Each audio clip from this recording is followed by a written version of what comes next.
जी हाँ छात्रों, तो फाइनली कक्षा 12वीं हायर सेकेंडरी द्वितीय परीक्षा वर्ष 2026 विषय भौतिक शास्त्र यानी फिजिक्स 11 मई का असली वाला क्वेश्चन पेपर लेकर आ चुके हैं, वो भी पूरा सॉल्यूशन के साथ। तो बच्चों आपको यहाँ पे बिल्कुल भी टेंशन नहीं लेना है।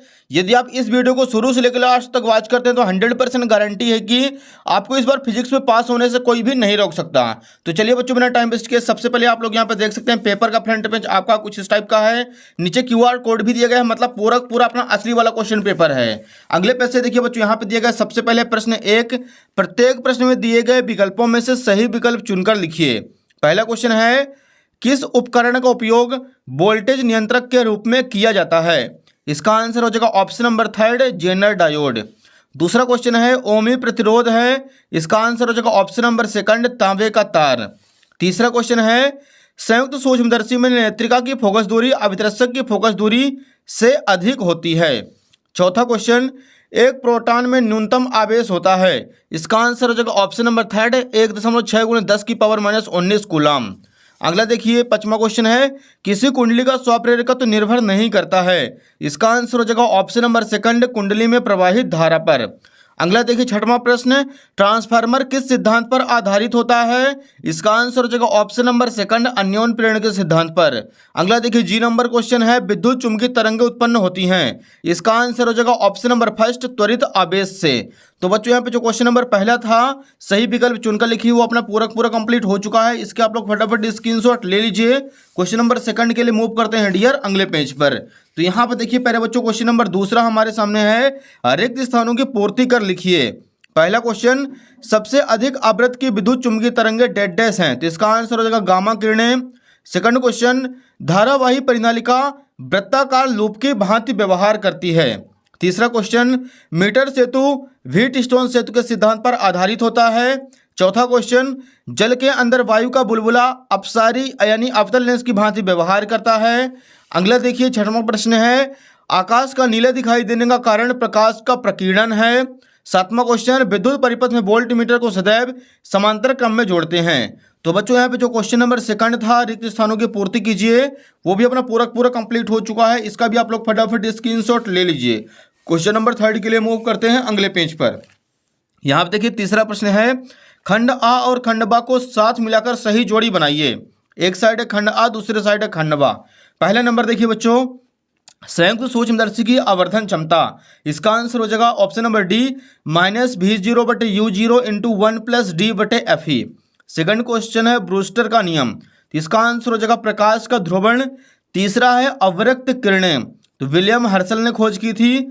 चौथा है इलेक्ट्रॉन वोल्ट, इसका आंसर हो जाएगा ऊर्जा का मात्रक है। पांचवा है डायनेमो, विद्युत और चुंबकीय प्रेरण पर आधारित है। और छठवां है अमीटर, धारा नापने का यंत्र होता है।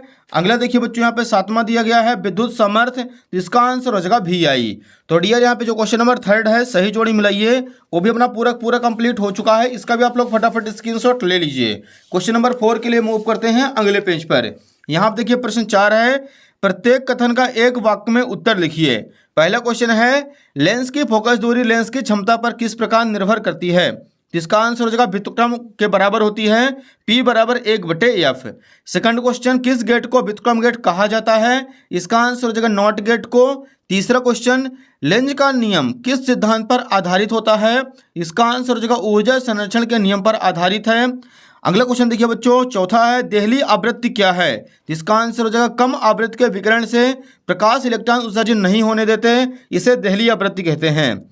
अगला देखिए पांचवा क्वेश्चन, खगोलीय दूरदर्शी की आवर्धन क्षमता कैसे बढ़ाई जाती है? तो इसका रीजन लिखेंगे अभिदर्शक की फोकस दूरी बढ़ाकर और नेत्रिका की फोकस दूरी घटाकर। छठवां क्वेश्चन है, कुचालक माध्यम की उपस्थिति का विभव पर क्या प्रभाव पड़ता है? इसका आंसर हो जाएगा विभव घट जाता है। सातवां क्वेश्चन, विस्थापन धारा किस कारण उत्पन्न होती है? इसका आंसर हो जाएगा समय के साथ विद्युत क्षेत्र में परिवर्तन के कारण विस्थापन धारा उत्पन्न होती है। तो बच्चों जो क्वेश्चन नंबर 4 था वो भी अपना पूरा कंप्लीट हो चुका है। इसका भी आप लोग फटाफट स्क्रीनशॉट ले लीजिए। एंड क्वेश्चन नंबर 5 के लिए चलते हैं अगले पेज पर। यहाँ पर देखिए बच्चों अतिरिक्त उत्तरी क्वेश्चन यहाँ से स्टार्ट हो रहे हैं। पांचवा प्रश्न हमारे सामने है, ओम के नियम की कोई दो सीमाएं लिखिए। तो बच्चों यहाँ पे लिखेंगे सबसे पहले उत्तर क्रमांक 5 और इस बॉक्स में पैक कर देंगे ओम के नियम की सीमाएं। पहली सीमा हो जाएगी ओमी प्रतिरोध, जो चालक ओम के नियम का पालन करते हैं उन्हें ओमी चालक कहते हैं। ओमी चालकों के प्रतिरोध को ही ओमी प्रतिरोध कहते हैं। अनओमी प्रतिरोध, जो चालक ओम के नियम का पालन नहीं करते हैं उन्हें अनओमी चालक कहते हैं। अनओमी चालकों के प्रतिरोध को ही अनओमी प्रतिरोध कहते हैं। तो ये हो जाएगा बच्चों क्वेश्चन नंबर 5 कंप्लीट। इसका भी आप लोग फटाफट स्क्रीनशॉट ले लीजिए। अगला क्वेश्चन देखिए बच्चों, छठवां क्वेश्चन है, लॉरेंज बल किसे कहते हैं। तो यहाँ पे लिखना है उत्तर क्रमांक 6, लॉरेंज बल। जब कोई बिंदु आवेश Q ऐसे क्षेत्र में जहां विद्युत क्षेत्र और चुंबकीय क्षेत्र दोनों उपस्थित हों गति करता है तो दोनों क्षेत्रों द्वारा आवेश पर आरोपित बल को लॉरेंज बल कहते हैं। तो ये हो जाएगा प्यारे बच्चों उत्तर क्रमांक 6वां कंप्लीट। इसका आप लोग फटाफट स्क्रीनशॉट ले लीजिए। क्वेश्चन नंबर 7 के लिए मूव करते हैं बच्चों अगले पेज पर। यहाँ पे देखिए डियर, क्वेश्चन नंबर 7 है, एक पारदर्शक माध्यम का ध्रुवण कोण 30 डिग्री है तो अपवर्तक कोण का मान ज्ञात कीजिए। यहाँ पे लिखेंगे उत्तर क्रमांक 7 दिया है, पारदर्शक माध्यम का ध्रुवण कोण यानी IB बराबर 30 डिग्री। सूत्र होता है म्यू बराबर 10 IB, तो यहाँ पर जगह 10 30 डिग्री। 10 30 की वैल्यू होती है 1/√3, अतः अपवर्तन कोण का मान 1/√3 है। ये हो जाएगा बच्चों क्वेश्चन नंबर 7 कंप्लीट। इसका आप लोग फटाफट स्क्रीनशॉट ले लीजिए।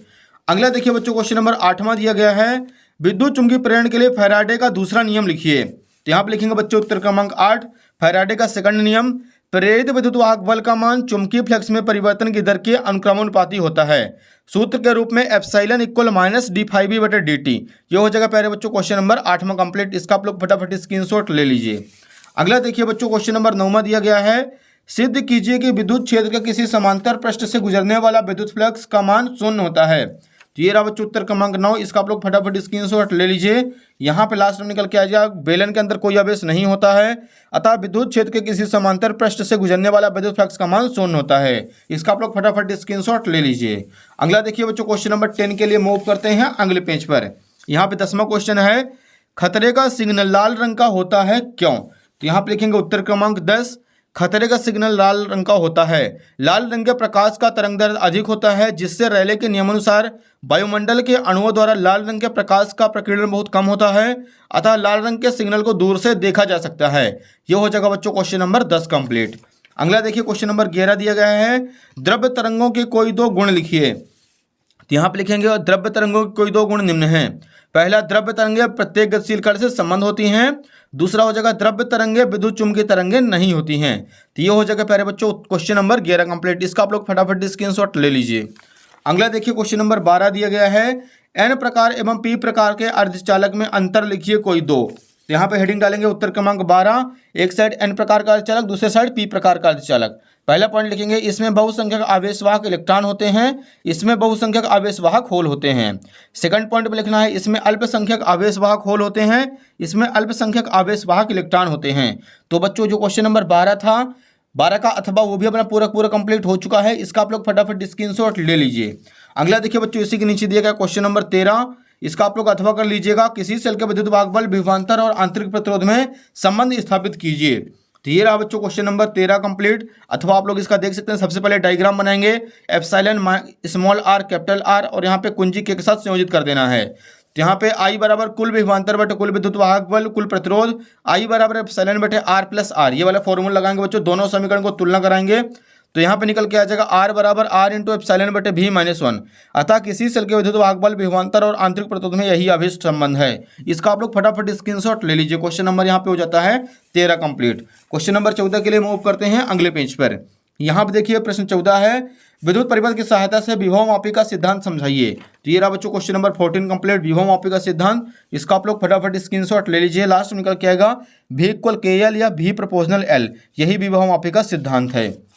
नेक्स्ट देखिए वेरी मोस्ट इंपॉर्टेंट क्वेश्चन, सरल सूक्ष्मदर्शी एवं खगोलीय दूरदर्शी में अंतर लिखिए कोई 3। तो यहाँ पे लिखेंगे उत्तर क्रमांक 15। एक साइड बच्चों आपको हेडिंग डाल देना है सरल सूक्ष्मदर्शी, एक साइड खगोलीय दूरदर्शी। फर्स्ट पॉइंट में लिखेंगे, इसमें एक उत्तल लेंस का प्रयोग किया जाता है, इसमें 2 उत्तल लेंसों का प्रयोग किया जाता है। सेकंड पॉइंट, इसमें लेंस की फोकस दूरी बहुत कम होती है, इसमें अभिदर्शक लेंस की फोकस दूरी ज़्यादा तथा नेत्रिका लेंस की फोकस दूरी कम होती है। तीसरा पॉइंट, इसमें आँख को लेंस के बहुत पास रखना चाहिए, इसमें आँख को नेत्रिका लेंस के पास रखना चाहिए। तो ये हो जाता है बच्चों क्वेश्चन नंबर 15 कंप्लीट। इसका भी आप लोग फटाफट स्क्रीनशॉट ले लीजिए। नेक्स्ट क्वेश्चन नंबर 16 के लिए मूव करते हैं प्यारे बच्चों अगले पेज पर। यहाँ पे देखिए 16 नंबर न्यूमेरिकल क्वेश्चन है बच्चों, इसको भी आप लोगों को अच्छे से समझ लेना है। अपचाई ट्रांसफार्मर में वोल्टेज 11,000 वोल्ट से 440 वोल्ट में परिवर्तित होता है। यदि प्राथमिक कुंडली में फेरों की संख्या 8,000 है तो द्वितीय कुंडली में फेरों की संख्या ज्ञात कीजिए। तो यहाँ पे लिखेंगे उत्तर क्रमांक 11, NP बराबर 8,000, VP बराबर 4,000, NS हमें ज्ञात करना है, VS दिया 440। सूत्र होता है NP बटे NS बराबर BP बटे VS। एक दूसरे के पॉइंट में रख देंगे वैल्यू, तो NS बराबर आ जाएगा 320 फेरे। ये हो जाएगा बच्चों क्वेश्चन नंबर 16 कंप्लीट। इसका आप लोग फटाफट स्क्रीनशॉट ले लीजिए। अगला देखिए बच्चों क्वेश्चन नंबर 17 दिया गया है, पीएन संधि डायोड क्या है, डायोड का अग्रवृत्त के रूप में किस प्रकार उपयोग किया जाता है, समझाइए। तो ये आप लोगों से बन जाएगा पीएन संधि डायोड के बारे में। अगला देखिए क्वेश्चन नंबर 18 है, संधारित्र किसे कहते हैं, समांतर प्लेट संधारित्र की धारिता के लिए व्यंजक प्राप्त कीजिए। ये भी बहुत आसान है बच्चों, या फिर आप लोग इसका अथवा कर दीजिएगा। वैद्युत रूप किसे कहते हैं,